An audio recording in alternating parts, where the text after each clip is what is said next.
Cette vidéo vous est présentée par la boutique de Dicehall.com, les prix les plus bas sur vos jeux de société favoris.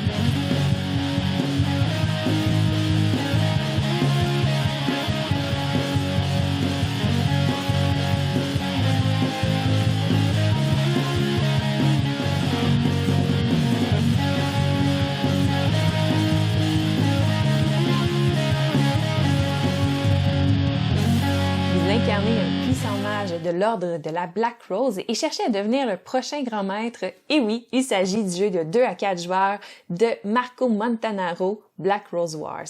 Donc, je suis Sophie de la chaîne Mixdeal et aujourd'hui, on va explorer ce jeu-là ensemble. C'est un jeu de Ludus Magnus Studio qui va mélanger en fait des aspects de planification d'action, de deck building, de plateau modulaire, de pouvoir asymétrique et de jeux de bataille axés sur les cartes. Ça vous intéresse? Allons voir de plus près les règles de ce jeu. Commencez à bâtir le plateau central en plaçant la salle de la Black Rose au centre et en mettant la salle du trône adjacente à elle par n'importe quel côté. La seule règle, c'est que l'écriture soit dans le même sens pour toutes les salles. Ensuite, vous prenez toutes les autres tuiles salles que vous allez avoir préalablement mélangées, vous allez tous les placer autour de la salle de la Black Rose de façon à créer une carte de cette forme-là. Ensuite, vous allez prendre les jetons d'activation de salle comme celui-ci et vous allez les placer sur chacune des salles comme indiqué sur les jetons. Une fois terminé de poser, la carte devrait ressembler à quelque chose comme ceci. Ensuite, vous allez sélectionner les tuiles de cellules des mages et vous allez les placer dans les coins de la carte de cette façon si vous jouez à 2 joueurs. Si vous jouez à 3 joueurs, vous allez en rajouter un dans le coin ici et celui-là va aller sur le dessus de la carte comme ça. Et finalement, si vous jouez à 4 joueurs, les cellules des mages vont aller aux 4 coins de la carte comme ceci. Vous allez ensuite placer le plateau de pouvoir et le plateau d'événements sur chaque côté de la carte comme ça. Et voilà, le plateau de jeu est maintenant prêt à être utilisé. Les paquets de cartes événements et quêtes viennent en 3 paquets différents, donc des paquets pour la première lune, deuxième lune et troisième lune. Sur le plateau de pouvoir, on va donc placer le paquet de cartes quêtes de la première lune préalablement mélangé, le jeton salle activation de la Black Rose, ainsi que le paquet de cartes invocation qu'on conserve dans l'ordre parce que c'est plus facile d'aller chercher dedans durant la partie. Sur le plateau événements, disposez les cartes événements de la première lune complètement à gauche, préalablement mélangées, ainsi que les jetons de dommages et d'instabilité de la Black Rose sous l'onglet Ressources, juste ici. Une fois que le plateau de jeu est installé, le joueur ayant donné une rose en dernier est nommé le premier joueur. En commençant par le premier joueur, chaque joueur va choisir son mage, prendre son plateau joueur, ses 3 cartes sorts personnelles, ses trophées et son jeton pouvoir, tout ça à l'effigie de son mage. Le joueur doit ensuite choisir sa couleur et prendre les cubes de dégâts et d'instabilité, les jetons protection et piège, les 2 jetons d'action physique qu'il va installer sur son plateau, et finalement, les épines de rose qu'il va installer également près de son plateau en faisant attention de ne pas les perdre comme elles sont vraiment tout petites. Ensuite, à tour de rôle, toujours en commençant par le premier joueur, chaque joueur va se sélectionner une école de magie de départ. Chaque mage possède une affinité particulière avec une certaine école de magie. C'est mentionné dans le codex qui est fourni avec le jeu. Par contre, c'est pas une obligation de se fier à ça pour choisir son école de magie de départ. Chaque école de magie possède 2 exemples de grimoire de départ. Le joueur doit donc choisir parmi ces 2-là lequel il souhaite. Ça représente en fait les cartes qui vont être dans sa main au début de la partie. Une fois que le joueur va avoir rassemblé les cartes de son grimoire de départ, il va prendre ses cartes personnalisées et en ajouter une dans sa main de départ. Les 2 autres vont être laissés de côté pour les prochaines lunes. Ensuite, tous les mages sont placés dans leurs cellules respectives selon la couleur choisie par le joueur. Finalement, Placez les différentes cartes sorts préalablement mélangées sur leur école de sorcellerie afin de former la bibliothèque. On fait la même chose également avec les sorts oubliés que l'on mélange et que l'on va les placer face cachée sur leurs cartes d'école de magie respectives. Tous les joueurs ainsi que la Black Rose installent leurs jetons de pouvoir sur la piste 0 de la piste de pouvoir. Maintenant que le jeu est mis en place, nous sommes prêts à débuter la partie.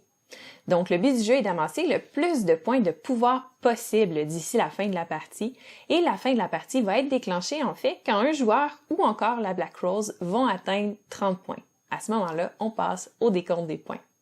Donc, le jeu est divisé en 3 parties que l'on va nommer lunes. Les lunes changent au fur et à mesure que les joueurs progressent sur la piste de pouvoir. Dès qu'un joueur ou la Black Rose atteint 6 points de pouvoir, à ce moment-là, on passe immédiatement à la deuxième lune. Donc, on va changer les paquets de quêtes ainsi que les paquets d'événements pour mettre les cartes de la deuxième lune. Et ça va permettre également de prendre le jeton d'activation de la salle de la Black Rose et d'aller le déposer sur sa tuile salle. À partir de maintenant, la salle de la Black Rose va pouvoir être activée et déclencher son pouvoir spécial. C'est à noter que, advenant le cas qu'un joueur reculerait sur la piste de pouvoir après avoir déclenché un changement de lune, ça redéclencherait pas un changement de lune. Donc, on continuerait tout de même à être dans la deuxième phase de lune. La troisième phase de lune a lieu, quant à elle, quand un joueur ou la Black Rose atteint 18 points. Même chose, les cartes événements et les cartes quêtes vont être remplacées immédiatement par les cartes de troisième lune. C'est à noter qu'à chaque fois qu'on fait un changement de lune, chaque personnage va prendre une carte sort personnalisée qu'il avait laissée de côté et l'ajouter à sa main. Ce qui veut dire que, rendu à la troisième lune, techniquement, les 3 cartes personnalisées des personnages devraient être dans leur paquet respectif. En activant la salle de la Black Rose, un joueur peut prendre 4 cartes de ses mains, les défausser, pour pouvoir ensuite piocher 3 cartes de sorts oubliés. Il va en choisir une parmi celles-ci, l'ajouter à sa main. Et les sorts oubliés, ce sont des cartes qui sont extrêmement fortes, ce qui veut dire qu'une fois qu'elles sont jouées, elles doivent être défaussées de façon permanente du jeu. Elles ne retournent pas dans la défausse. Le jeu se déroule en multiples tours et chaque tour est divisé en 6 phases. On a la phase de la Black Rose, la phase d'étude, de planification, d'action, d'invocation et finalement de nettoyage. On va commencer tout d'abord par regarder la phase de la Black Rose. C'est dans cette phase que le joueur qui est en possession du jeton couronne devient premier joueur. C'est également durant cette phase que l'on joue des cartes événements sur notre plateau événements. Les cartes événements possèdent plusieurs informations qui sont écrites dessus, son titre, l'effet qu'elle va avoir, le moment précis où son effet va se déclencher ou la phase de jeu où ça va se déclencher, les points que la Black Rose va faire quand cette carte-là va rentrer en jeu, les points qu'elle va faire quand cette carte-là va quitter le plateau d'événements, la place où cette carte-là se met en jeu. Mais également, certaines cartes comme celle-ci possèdent un jeton couronne, ce qui veut dire que la personne qui va avoir pioché cette carte événement-là va se mériter la couronne et donc devenir premier joueur le tour suivant. Il y a également des effets qui sont marqués comme Instant Effect. Ces effets-là sont instantanés, donc la carte ne reste pas en jeu. Son effet est appliqué et la carte est défaussée. Donc, première chose qu'on fait durant la phase d'événement, c'est que chaque événement va être décalé vers la droite. Et pour chaque événement qui vont sortir, donc ils vont se ramasser dans la case qui est complètement à droite, la Black Rose va faire des points. Ensuite, on révèle la carte événement, on attribue les points d'entrée en jeu à la Black Rose et on place la carte où c'est indiqué dans le bas. Donc ici, on la placerait là. Advenant le cas où j'avais déjà une carte de présente où je devais mettre ma carte événement, à ce moment-là, la carte serait décalée vers la droite et ma carte événement pourrait entrer en jeu normalement. À ce moment-là, si un joueur possède aucune carte quête en main, il va pouvoir en piocher une. C'est à noter que c'est aussi pendant cette phase-là que s'il y a des cartes quête dans vos mains qui ne vous plaisent pas, vous pouvez les défausser. Par contre, en faisant ça, la Black Rose va gagner des points égaux à la lune où on est rendu, en fait, à la lune de la carte. Donc, si vous défaussez une carte de première lune, elle va gagner 1 point, deuxième lune 2 points et troisième lune 3 points. Regardons maintenant de plus près les cartes quêtes.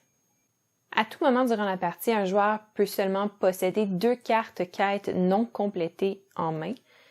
Les cartes quêtes vont avoir plusieurs informations décrites dessus, son titre, son action, en fait sa condition pour réaliser la quête, le bonus que réaliser la quête va donner, ainsi que les points de victoire. Une fois qu'une quête est réalisée, on va aller la poser à droite du plateau joueur juste ici et la conserver jusqu'à la fin de la partie puisque des points vont être attribués selon le nombre de quêtes qu'on a réussi à accomplir durant la partie. Une fois la phase de la Black Rose terminée, on passe à la phase d'étude. Cette phase-là va nous permettre de ramasser des cartes dans notre grimoire et également d'en amasser de nouvelles dans les différentes écoles de sorcellerie. On va commencer par faire une parenthèse sur les écoles de sorcellerie. Il y en existe 6. Donc, il existe l'école de divination, de destruction, d'illusion, de nécromancie, de transmutation et de conspiration. Chacune de ces écoles-là vont posséder des forces et des combinaisons différentes. Et pour avoir plus d'informations sur chaque école de sorcellerie, vous pouvez vous fier à votre codex qui est fourni avec le jeu.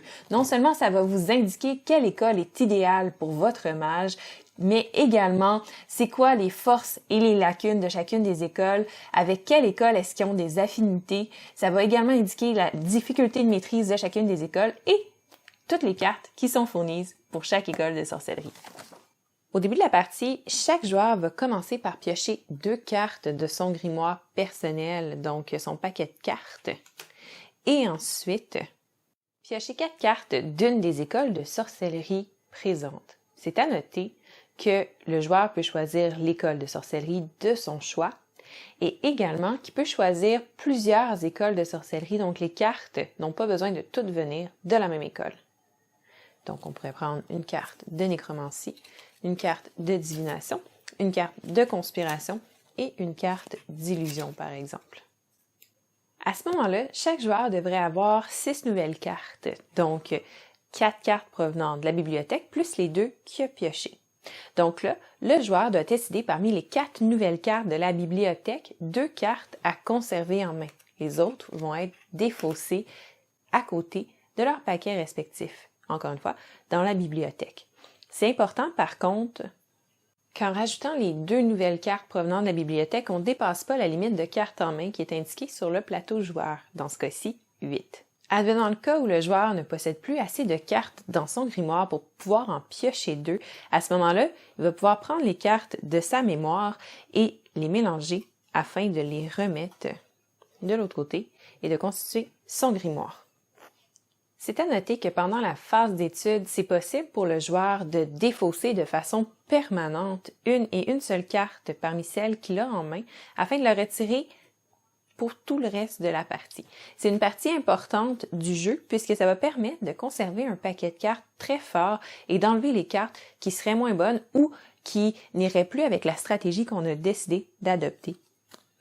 Une fois que tous les joueurs ont amassé leurs cartes, on passe ensuite à la phase de planification. C'est dans cette phase-là que chaque joueur va planifier sa stratégie pour le tour, les sorts à utiliser et dans quel ordre les utiliser. Durant cette phase, les joueurs doivent préparer chacun, au minimum, 2 sorts. Ils peuvent en préparer un maximum de 4, comme c'est indiqué par les espaces disponibles sur le plateau joueur. C'est important de distinguer l'espace pour un quick spell qui est disposé à gauche sur le plateau de jeu et 3 autres espaces normaux pour les sorts. Chaque carte de sort possède 2 orientations différentes qui vont procurer 2 effets complètement différents. Pour connaître l'orientation de la carte, on va se fier à la flèche qui est indiquée en haut à gauche qui indique que le sort est en ce moment dans le bon sens. Si on l'inverse, il est placé dans le sens inverse. C'est important parce que quand le joueur va préparer ses sorts, il ne pourra pas, une fois la carte posée, changer l'orientation de la carte. Donc, une fois que le sort est préparé, on ne peut pas choisir d'utiliser l'autre effet de la carte. Ce qui demande de planifier à l'avance qu'est-ce qu'on souhaite faire pendant le prochain tour. Dans cet exemple-ci, le joueur a préparé 4 sorts, donc c'est à noter que quand on prépare les sorts, on les met face cachée pour pas que les autres joueurs puissent voir de quoi il s'agit. Donc, le Quick Spell, c'est obligatoire de le préparer. Donc, dans les 2 sorts obligatoires à préparer, celui-là, c'est impossible de ne pas le placer. Ensuite, on peut placer minimum un sort normal et jusqu'à maximum 3. Dans ce cas-ci, on a mis le maximum de sorts qu'on pouvait préparer. Donc, le Quick Spell peut être joué à n'importe quel moment durant son tour, tandis que les sorts normaux doivent être joués dans l'ordre qui ont été placés. Donc, je ne pourrais pas déclencher ce sort-là avant d'avoir déclenché lui. Même chose pour lui qui est ici. Cette phase est très importante puisqu'une bonne planification de quel sort utiliser, dans quel ordre les lancer est cruciale pour réussir la partie. Ça va demander également d'essayer de planifier un peu qu'est-ce que les autres joueurs vont vouloir faire durant ce tour. On va commencer par faire une petite parenthèse sur les cartes sorts. Donc, première des choses, sur une carte sort, on va retrouver son titre. Donc, comme mentionné tout à l'heure, on va retrouver 2 effets, tout dépendamment de l'orientation de la carte. La flèche vers le haut qui est en haut à gauche va nous permettre de déterminer lequel côté est le bon et lequel côté est l'inverse. Donc, c'est à noter qu'il existe certaines cartes sorts qui sont des exceptions. Ce sont des exceptions parce qu'à la place d'avoir 2 côtés qui sont inversés pour les effets, comme tantôt l'écriture était complètement inversée sur la carte des 2 côtés, l'écriture va être dans le même sens. En fait, ce que ça veut dire, c'est que cette carte-là est circonstancielle. Son effet va en fait se déclencher selon lequel des 2 événements va se produire et à ce moment-là, c'est cet effet-là qui va arriver et pas l'autre. Ensuite, un autre détail qu'on va retrouver sur les cartes sorts, c'est le premier des icônes que l'on retrouve ici à gauche qui va déterminer le type de sort que c'est. Il en existe 4, donc les sorts de combat représentés par un éclair, les sorts de contingence représentés par une boule de cristal et les sorts piège et protection représentés respectivement par un piège et un bouclier. Les sorts de combat, comme leur nom l'indique, vont servir à faire des dommages à l'adversaire. Donc pour faire ça, le joueur va tout simplement donner à l'autre joueur des cubes dégâts et instabilité égales aux dégâts créés par l'attaque que le joueur va installer sur sa ligne de vie. C'est à noter que quand on arrive ici, le personnage meurt. C'est à noter que chaque joueur va commencer la partie avec un nombre précis de jetons dégâts et instabilité. Ce qui veut dire que si tous les cubes dégâts et instabilité sont installés ailleurs, le joueur ne va pas être en mesure d'infliger des dégâts ou d'ajouter de l'instabilité dans les salles. De cette façon-là, plusieurs joueurs, comme vous le voyez, et même la Black Rose, peuvent contribuer à la mort d'un personnage. Quand ça arrive, le mage qui a été éliminé retourne immédiatement dans sa cellule. Les mages et la Black Rose, advenant le cas, qui ont contribué à la mort du personnage, vont recevoir des points selon la grandeur de leur contribution. Donc, celui qui a le plus contribué, ce qui serait en ce moment le joueur vert, étant donné qu'il y a 6 cubes de présent, reçoit 4 points. Le deuxième, qui serait alors le joueur jaune avec 3 cubes, reçoit 2 points. Et finalement, le dernier reçoit 1 point. Advenant le cas qu'un joueur ait attribué à lui seul tous les dégâts sur un autre mage, à ce moment-là, il récolterait 5 points à la place. Dans tous les cas, le mage qui a attribué les derniers dégâts qui ont été fatals, en fait, va se voir attribuer un jeton trophée du mage. Il va pouvoir prendre ce jeton-là et le placer dans la section trophée de son plateau joueur. Il va valoir des points à la fin de la partie. C'est à noter que durant la partie, il y a certains effets, comme par exemple des effets de sort, qui vont permettre de convertir des cubes, c'est-à-dire de changer certains cubes sur sa piste de santé par ses propres cubes, donc de contribuer d'une certaine façon à sa propre mort. Par contre, en faisant ça, on ne ramassera pas de points malheureusement. Tous les cubes de dommages qui se trouvaient sur la piste de santé du mage éliminé sont remis à leur propriétaire et le mage éliminé poursuit son tour à partir de sa cellule. C'est à noter qu'il est obligé de pouvoir sortir de sa cellule à son tour si c'est possible, donc en utilisant ses actions, ou encore s'il n'y a plus aucune action de disponible, il peut toujours défausser un sort préparé afin de se déplacer d'une salle sur le plateau de jeu. C'est à noter que le sort qui a été défaussé de cette façon-là ne pourra pas être utilisé pour son effet.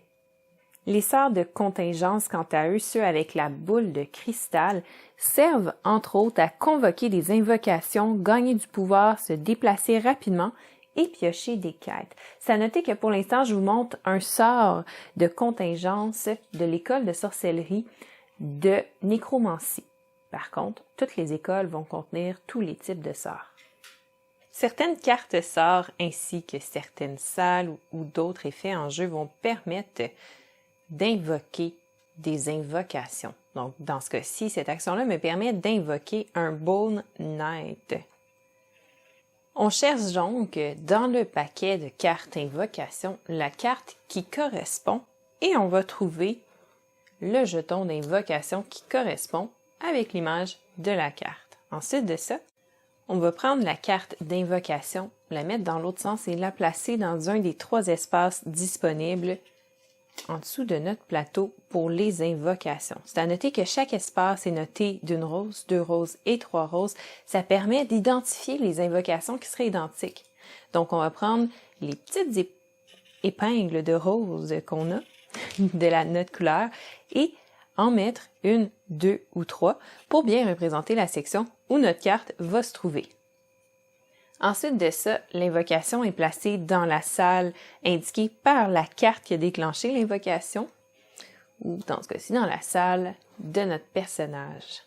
Les cartes d'invocation donnent plusieurs informations, entre autres le nom, le type d'invocation dont il s'agit, sa valeur de déplacement, sa valeur d'attaque et sa vie. Les invocations vont agir plus tard durant la phase d'invocation. C'est à noter que chaque mage peut posséder au maximum 3 invocations. Si jamais il voudrait en créer un autre, en fait, il devrait en remplacer une de déjà présente par celle qu'il souhaite créer.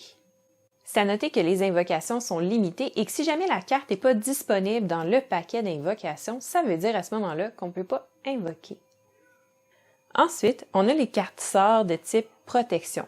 C'est la seule façon qu'on a dans le jeu de se protéger des dommages infligés par les autres mages ou par le jeu. Les effets des cartes protection vont se déclencher à des moments très précis. Donc, quand vous activez une carte protection que vous avez mis en jeu, en fait, vous ne la montrez pas, vous faites seulement placer un jeton de protection pour indiquer aux autres que c'est une carte de protection et vous la révélez seulement lorsqu'elle est déclenchée.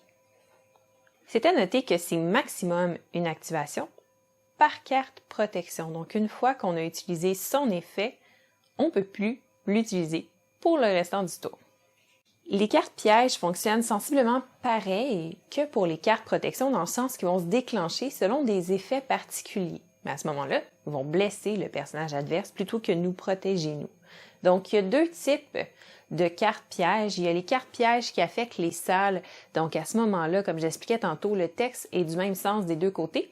En fait, ça va être circonstanciel. Ça va dépendre de qu'est-ce qui a déclenché l'activation de la carte pour savoir quel effet on va utiliser. Tandis que les autres cartes de pièges sont des cartes à effet qui vont être déclenchées selon des effets très très précis qui vont être nommés sur la carte.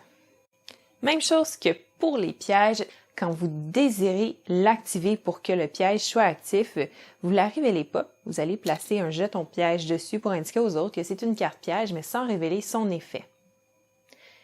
Si le tour se finit et qu'on passe à la phase de nettoyage et que vous avez un piège qui n'a pas été déclenché, contrairement aux cartes protection, le piège peut revenir dans vos mains à la place d'être défaussé.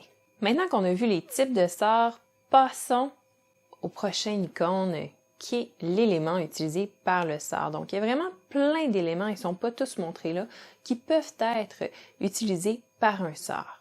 Par contre, il y a certaines cartes, comme celle-ci ici, où l'élément n'est pas mentionné, donc c'est un joker. À ce moment-là, on doit sélectionner un des éléments et le placer sur la carte pour déclarer que c'est cet élément-là qui est utilisé par la carte. Pourquoi c'est important? Parce que certains effets de jeu vont être influencés par le type d'élément qui a été joué. Finalement, le 3e icône va déterminer qui est affecté par cette carte-là. Donc, la petite tête de sorcier veut dire que c'est notre propre mage qui va être affecté par la carte, Le petit bonhomme veut dire que c'est un autre mage en jeu. Et finalement, l'hexagone veut dire que c'est une salle qui va être visée. Vous noterez que sur ces deux cartes-ci, que ce soit pour le mage ou pour la salle, il y a un chiffre qui est indiqué, c'est le range du sort. Donc, à quelle distance ce sort-là peut être utilisé. Comment déterminer si notre sort se rend en fait? Ça va être de voir si on est capable de tracer une ligne droite entre les salles et la cible. Donc, dans ce cas-ci, si lui voudrait lancer un sort à celui-là ici, il pourrait pas, étant donné qu'il n'y a pas de ligne droite de salle entre les deux, il serait en diagonale. Donc, il pourrait lancer un sort comme ça, pourrait lui lancer un sort ici, ici, ici ou ici, tant qu'il est en ligne directement droite avec le sorcier, mais pas quand il est en diagonale comme placé là. Par contre, certaines cartes vont être plus spéciales et à ce moment-là, la cible, à place d'avoir un chiffre qui détermine le nombre de salles qui peut être traversées, va avoir une étoile. À ce moment-là, ça veut dire n'importe quel sorcier ou mage en jeu et n'importe quelle salle en jeu, peu importe la ligne droite ou pas, avec notre mage. Autre information importante sur une carte sort, bien sûr, c'est l'effet de la carte. Donc après ça, certaines cartes sorts vont posséder en leur centre un point noir comme ça. Parce que certains sorts sont tellement forts qu'ils vont générer de l'instabilité dans les salles où le sort a été lancé. Le mage qui a lancé le sort va devoir placer un jeton d'instabilité dans cette salle-là où le sort a été lancé. C'est à noter qu'il y a d'autres effets de cartes qui vont pouvoir générer de l'instabilité ailleurs en jeu. Comme on a vu tout à l'heure que c'était possible de convertir des jetons de dégâts sur notre plateau joueur en remplaçant le jeton par notre propre jeton, c'est également possible de convertir, avec certains effets de cartes, les jetons d'instabilité en jeu pour les remplacer par nos propres jetons. Une fois que la jauge d'instabilité ou de résistance à l'instabilité de la salle est complètement remplie, c'est à noter que c'est variable de salle en salle combien de cubes ça prend pour les remplir, à ce moment-là, la salle devient instable et va être détruite durant la phase de nettoyage. Le personnage qui va avoir le plus contribué à l'instabilité de la salle et à sa destruction va remporter le jeton de la salle et des points à la fin de la partie. D'où le fait que ça peut être intéressant des fois de convertir des cubes avec nos propres cubes. Il existe également certains sorts qui sont spéciaux. Donc, entre autres, on a notre sort personnalisé de personnage. Ces sorts-là nous appartiennent dès le début de la partie, vont aider à planifier notre stratégie pour le restant de la partie et ne peuvent pas être volés par les autres joueurs. On a également, dans les sorts qui sont spéciaux, les sorts oubliés qui peuvent seulement être récupérés en activant la salle de la Black Rose. Comme j'expliquais tantôt, c'est des sorts qui sont tellement forts qu'ils ont seulement une utilisation et ensuite ils vont être détruits pour tout le reste de la partie. Une fois les sorts préparés, on passe à la phase principale du jeu qui est la phase d'action. Durant la phase d'action, chaque mage va avoir la chance de réaliser une ou deux actions par tour en combinant les actions physiques et les sorts qui ont été préparés. La phase d'action va se terminer lorsque tous les mages vont avoir épuisé leur action physique et les sorts qu'ils avaient préparés. En plus des sorts que les mages peuvent jouer à tous les tours, ils peuvent également effectuer des actions physiques. Donc, chaque mage va posséder 2 jetons d'action physique qu'il va pouvoir dépenser en les retournant pour effectuer une des 2 actions disponibles dessus. L'action du haut permet de se déplacer et d'activer une salle dans l'ordre de votre choix, tant que vous complétez l'action avant de faire la suivante. Pour se déplacer, un mage doit tout d'abord se fier à sa vitesse de déplacement qui est indiquée sur son plateau joueur. Dans ce cas-ci, Rebecca peut se déplacer de 2 salles par action de déplacement. Le déplacement peut avoir lieu dans le sens que vous désirez tant que c'est d'une salle qui est adjacente à une autre. La deuxième action physique disponible, c'est de frapper et d'activer une salle. Pour frapper, le joueur va tout d'abord se fier à sa valeur de frappe sur son plateau joueur, donc Rebecca a ici une valeur de frappe de 2, va attribuer les dégâts à l'autre mage qui est présent dans sa salle. Parlons maintenant de l'activation des salles. Donc, vous allez remarquer tout d'abord que sur le plateau de jeu, il va y avoir des salles de 6 couleurs différentes et chacune des couleurs va posséder 3 salles de sa couleur. Chaque salle, comme celle-ci, va posséder un jeton d'activation. Ce jeton d'activation-là indique en résumé l'action qui est possible de prendre sur cette salle-là. Donc, lorsqu'on décide d'activer une salle avec une action physique, on tourne le jeton de côté pour indiquer qu'elle a déjà été activée ce tour et donc ne pourra plus être activée. Au début de la partie, chaque joueur a reçu un aide de jeu avec un résumé des effets des salles pour chacune des salles présentes en jeu. Si vous souhaitez plus d'informations sur l'activation de chacune des salles, tout est résumé dans le codex qui est fourni avec le jeu. En plus des salles de couleurs, on a également à chaque coin de la carte des cellules de mages où les mages vont débuter la partie et où ils vont réapparaître une fois qu'ils ont été tués par d'autres mages. Ces cellules-là ont aussi des effets spéciaux qui protègent les mages qui rentrent à l'intérieur de toute attaque, à part celle de la Black Rose. Mais comme mentionné tout à l'heure, dès qu'un mage va atterrir dans sa cellule après avoir été tué, il doit obligatoirement faire une action pour pouvoir en sortir le plus rapidement possible. Une autre salle particulière dans le jeu, c'est la salle centrale, la salle de la Black Rose. Cette salle-là n'est pas activable dans le premier tour de jeu et comme mentionné, une fois qu'on atteint la deuxième lune, à ce moment-là, son jeton d'activation va être disponible et on va pouvoir l'activer comme toutes les salles normales. Son activation va permettre de défausser 4 cartes de nos mains pour être capable d'attraper un sort oublié qui est très fort. Comme on l'a vu tout à l'heure, les salles vont aussi présenter d'autres informations, comme par exemple la résistance à l'instabilité, qui est la piste où on peut mettre des jetons d'instabilité. Une fois cette piste-là remplie, la salle devient instable et est détruite. Donc, sur le token d'activation de la salle, on a également un chiffre dans le bas. Ce chiffre-là représente les points de victoire de la personne qui va recevoir le jeton d'activation de la salle. Ces points de victoire-là sont attribués seulement à la fin de la partie. Quoi qu'il en soit, dès qu'un joueur va avoir effectué une action physique, peu importe laquelle des deux, il va retourner son jeton d'action physique pour dire qu'il est dépensé. Comme ça, chaque joueur va avoir une limite de 2 actions physiques par tour de jeu. À son tour de jeu, le mage va pouvoir effectuer 1 ou 2 actions en combinant les sorts et les actions physiques. En fait, les actions qu'il peut faire, c'est soit faire un sort rapide tout seul, un sort de base seul, ou encore une action physique seule, ou combiner son sort rapide avec un sort normal, ou encore avec une action de base, ou combiner son action de base avec un sort normal. Remarquez que la seule combinaison qui n'est pas possible de faire, c'est de jouer dans un même tour 2 sorts normaux. Rappelons-nous que les sorts standards, ceux qui ont été planifiés dans le bas du plateau joueur, peuvent seulement être activés dans l'ordre qui ont été placés. Ce qui veut dire que si finalement dans la partie, ce serait mieux que je joue ce sort-là en premier, je peux pas malheureusement, il faut que j'active celui-là avant d'être capable d'activer celui-là et je dois activer celui-là avant de pouvoir activer un possible 3e sort.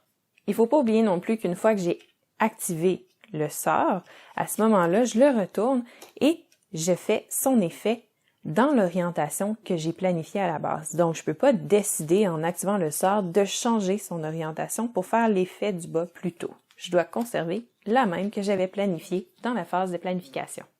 La phase d'action se termine lorsque tous les mages ont épuisé leur sort et leur jeton d'action physique. À ce moment-là, on passe à la phase d'invocation.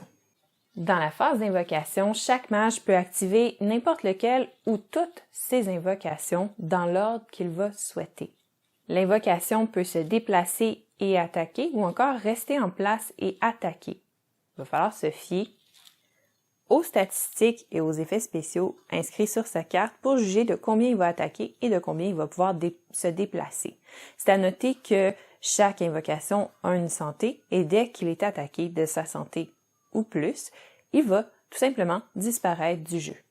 Une fois que tous les mages ont eu la chance d'activer leur invocation, on passe à la phase de nettoyage. Donc, dans la phase de nettoyage, on va commencer tout d'abord par retirer chacun des sorts qui ont été activés et les placer dans notre mémoire. Advenant le cas où on a joué un sort oublié, celui-ci est retiré de la partie de façon permanente. Si on a joué un piège qu'on a activé mais qui n'a pas été déclenché, on peut tout simplement le reprendre et le mettre dans notre main. Ensuite, on va retourner nos jetons d'action physique sur la phase active pour pouvoir les réactiver le tour prochain. On va ensuite retourner tous les jetons d'activation des salles qui ont été activés ce tour-ci pour qu'ils puissent être réactivés le tour prochain. Comme ça. Puis on va regarder si une salle est détruite, donc si sa résistance à l'instabilité est complètement remplie. À ce moment-là, la jauge va se vider et chaque joueur va récupérer ses jetons. La salle va être retournée du côté détruite et ne pourra plus jamais être activée de toute la partie. Et le mage qui a le plus contribué à la destruction de la salle, dans ce cas-ci, le mage bleu, va récupérer le jeton d'activation de salle qu'il va placer dans la section salle détruite sur son plateau joueur. À la fin de la partie, il va récupérer les points qui sont inscrits sur le jeton d'activation de salle qu'il va ajouter à son score. Si pendant ce tour-là, un joueur ou encore la Black Rose ont atteint 30 points de pouvoir, cela va mettre fin à la partie et on va décompter les points. Sinon, on continue une nouvelle manche. Lorsque la Black Rose ou un joueur atteint 30 points, on passe au décompte des points. Il faut faire attention parce que les points de la Black Rose sont également comptés, donc c'est possible pour la Black Rose de remporter la partie et de devenir le prochain grand maître. Chaque joueur va tout d'abord compter combien de quêtes ils ont réussi à compléter et celui qui en a fait le plus va ramasser 6 points. Le deuxième va ramasser 2 points et finalement le troisième 1 point. Ensuite, chaque joueur va récupérer les points des jetons salles qu'il possède, donc des salles qu'il a réussi à détruire. Dans ce cas-ci, le joueur ferait 7 points. On va ensuite regarder combien de trophées d'autres mages le mage a pu ramasser durant la partie. Celui qui en a ramassé le plus va gagner 4 points, le deuxième va gagner 2 points et le dernier va gagner seulement 1 point. Finalement, le joueur qui possède la couronne gagne 1 point supplémentaire. Le joueur avec le plus de points de pouvoir remporte la partie. En cas d'égalité, c'est le joueur qui va avoir accompli le plus de quêtes qui va remporter la partie. Si l'égalité persiste, c'est le joueur qui possède le plus de trophées. Et dans les cas vraiment très rares où l'égalité persisterait encore, à ce moment-là, c'est le joueur qui possède la couronne qui va décider quel joueur remporte la partie. C'est à noter qu'à aucun moment, la Black Rose peut remporter les égalités. Et voilà, c'est comme ça qu'on joue au jeu Black Rose Wars. Voyons voir maintenant qu'est-ce que j'en ai pensé.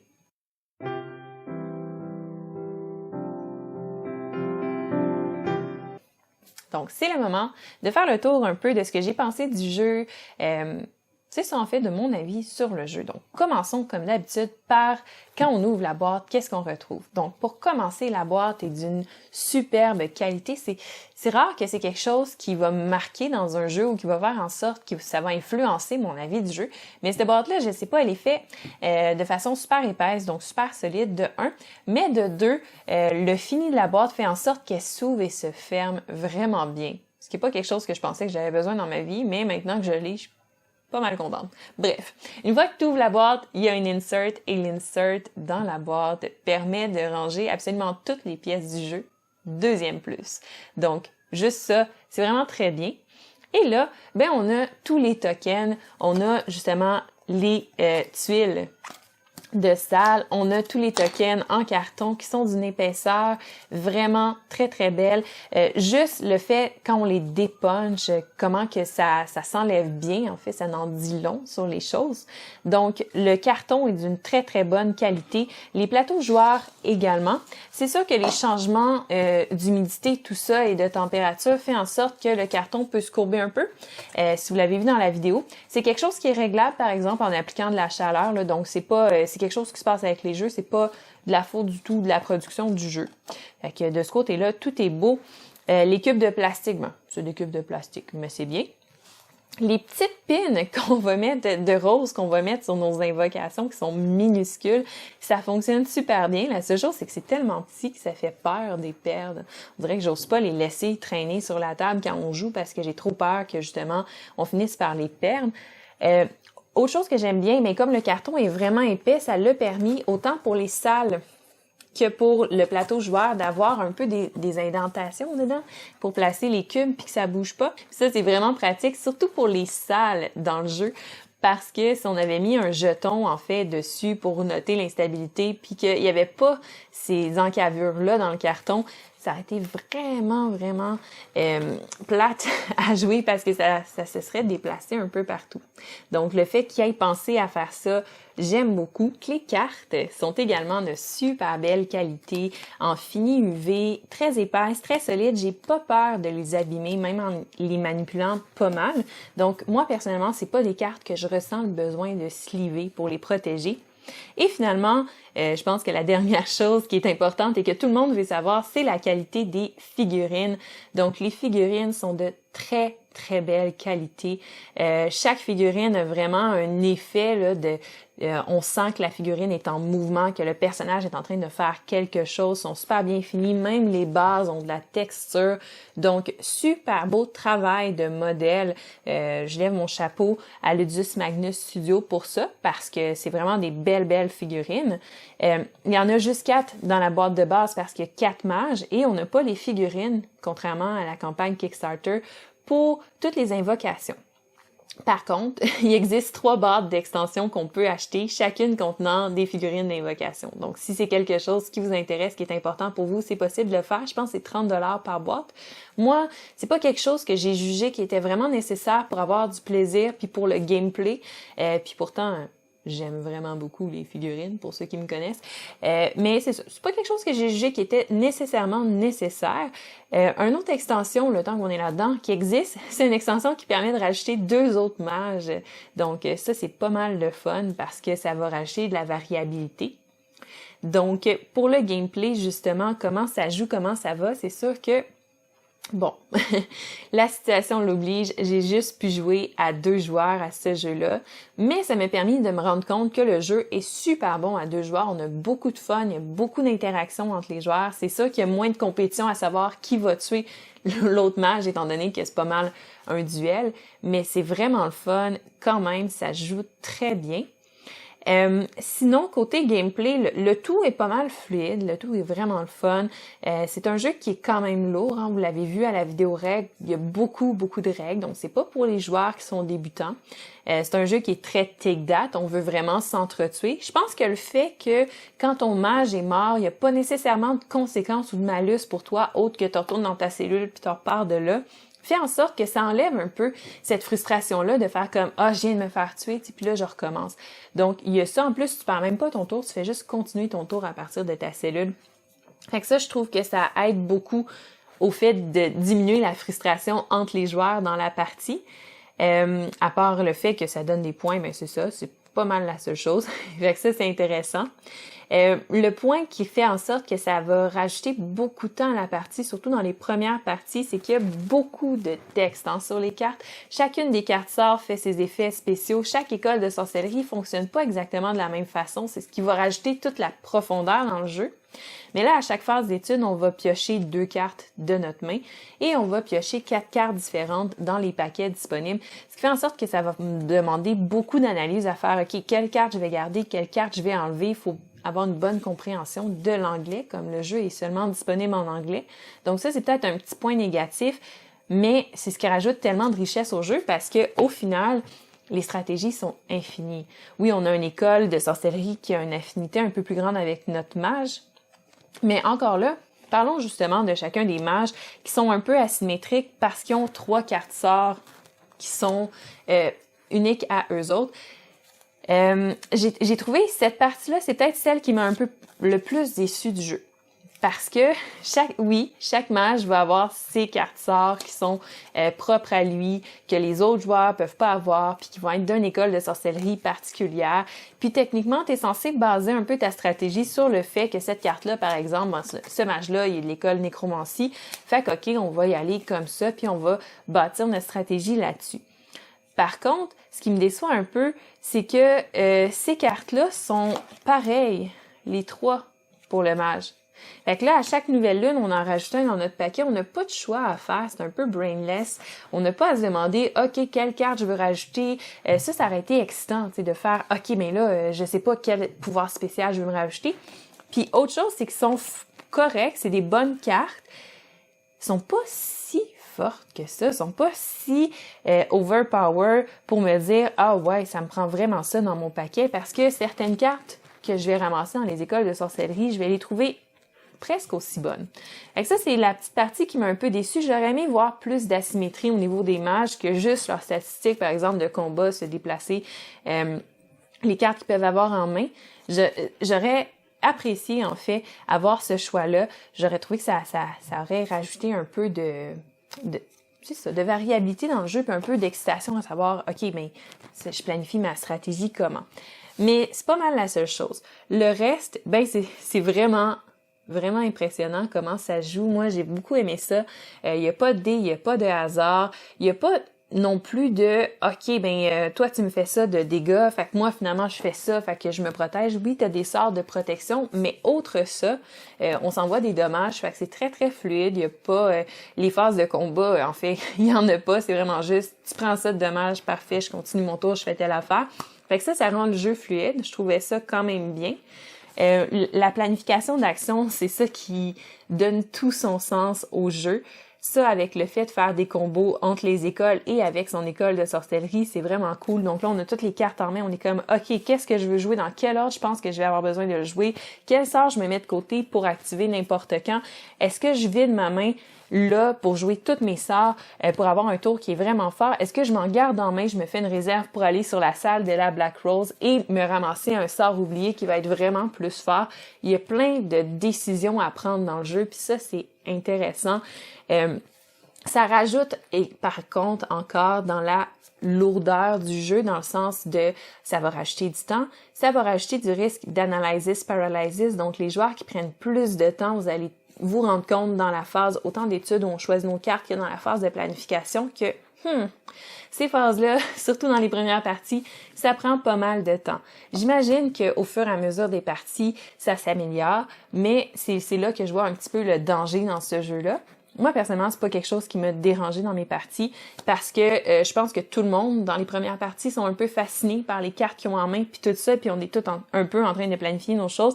Fait qu'on voit pas trop le temps passer. Autre chose que j'ai trouvé le fun, c'est que tu peux faire absolument n'importe quoi. Tu peux te promener, la carte est différente à chaque fois. C'est tout le temps les mêmes salles, par exemple. Il n'y a pas des salles qui sont là de temps en temps puis qu'on change de partie en partie. Mais par contre, ils sont placés tout le temps de façon différente. Donc, les combos d'actions que tu peux faire vont changer de partie en partie. C'est vraiment intéressant.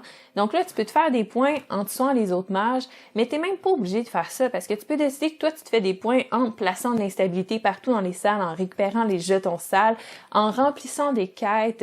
Tu peux te faire des points de victoire de tellement de façons différentes que, en fait, au final, on s'en fout un peu de comment tu vas jouer ta partie, puis tu peux essayer n'importe quelle stratégie, puis avoir un résultat différent, puis peut-être remporter la partie. C'est vraiment le fun d'avoir tous ces combos-là. En plus de ça, tout plein d'invocations différentes. Là, on a un paquet quand même assez costaud de cartes d'invocation. Ça rajoute de la variabilité dans le jeu. Donc, moi, c'est vraiment un jeu qui m'a surpris. C'est un jeu que j'ai envie de mettre sur la table puis de jouer. Ça dit pas de temps sur la boîte. Moi, à 2 joueurs, je peux dire que nos parties, la première a été très, très, très longue. Les 2 troisièmes parties ont duré à peu près 2h30, 3h. Ça s'améliore un peu au fur et à mesure du temps, mais c'est quand même un jeu qui prend un certain temps à jouer. J'ai vraiment hâte de le jouer à plus que 2 joueurs. Quand j'ai ouvert la boîte, la première chose que je me suis dit, ça serait le fun que ce jeu-là puisse se jouer à plus que 4 joueurs. Et effectivement, tu as une extension justement qui est disponible pour ça. Fait que ça, c'est très, très bien. Puis c'est pas mal ça, en fait. Je pense que ça fait pas mal le tour de mon review, de mon impression du jeu. Ce qui est le fun aussi, c'est que les règles que je vous ai données, c'est les règles de base qui sont écrites dans le livre de règles. Mais il y a plusieurs variables ou variantes, je devrais dire, qui sont inclus pour limiter un peu le fait que quelque chose est inévitable. Donc, par exemple, j'ai mis le dernier jeton sur une salle pour la détruire, mais inévitablement, à la fin du tour, il y a personne qui peut changer ça. Le résultat va être que moi, j'ai participé le plus, donc c'est moi qui vais avoir les jetons. Ou c'est moi qui ai participé le plus à te tuer, fait que c'est moi qui va avoir le trophée. Donc, dans le livre, pas le trophée, mais en fait, qui va avoir le plus de points. C'est ça. Donc, dans le livre de règles, il y a des façons de contrer ça. Donc, de dire, OK, mais on peut acheter autant de jetons qu'on veut. comme ça, ben ça permet de changer le outcome, même si on pensait que finalement ça allait finir comme ça. Ben là, il y a un joueur qui arrive et qui change complètement la donne. C'est des choses qui sont intéressantes. Il y a aussi une variante où dès que tu reçois la couronne, tu deviens le premier joueur, ce qui peut changer des choses assez intéressantes pendant le jeu.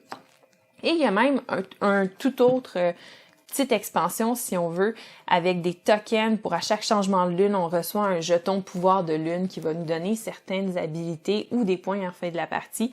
Fait que bref, le jeu s'ajuste, puis ça, c'est vraiment le fun.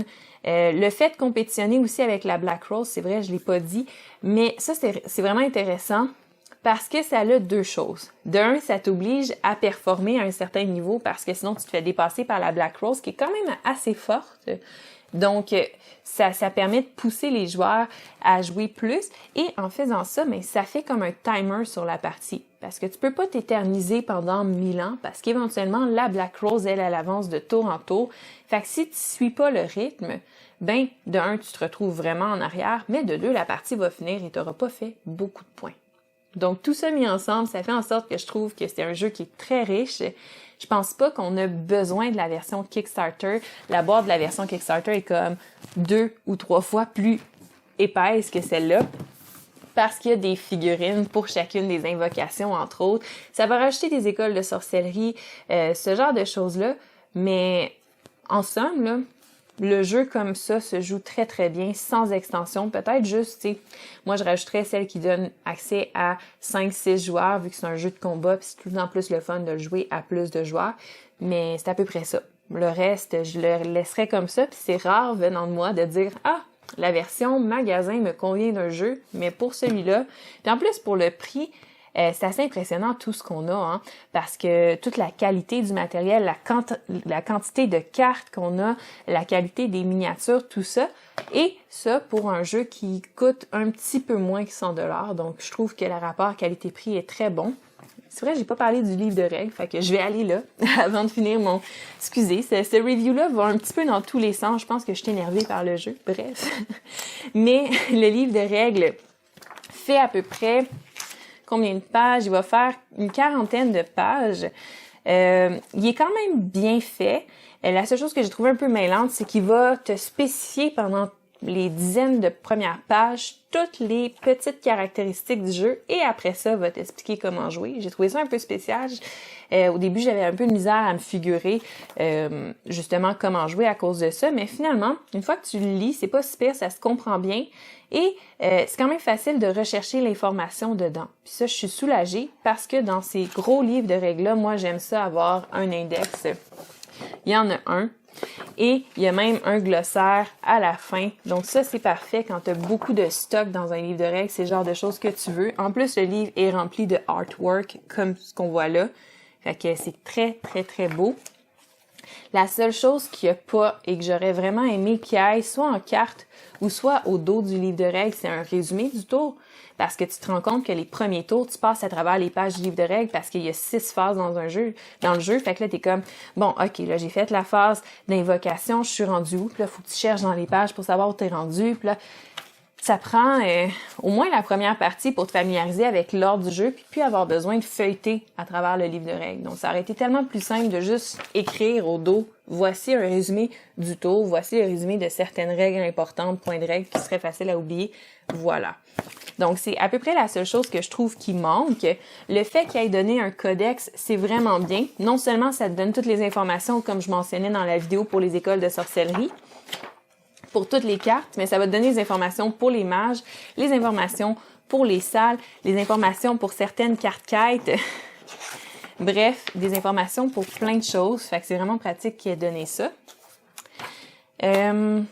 Puis l'art du jeu, c'est vrai, j'en ai pas parlé à part les figurines qui étaient très belles, mais l'art du jeu est vraiment très très beau, les couleurs sont vives, c'est vraiment vivant, le plateau, chaque salle est différente, est vraiment bien représentée, même on sent vraiment l'éclairage à la chandelle dans les salles, je trouve ça très très beau, et la face détruite de la salle est différente de l'autre face, donc ça c'est toutes des choses qui sont vraiment intéressantes, bref, un beau, bon jeu.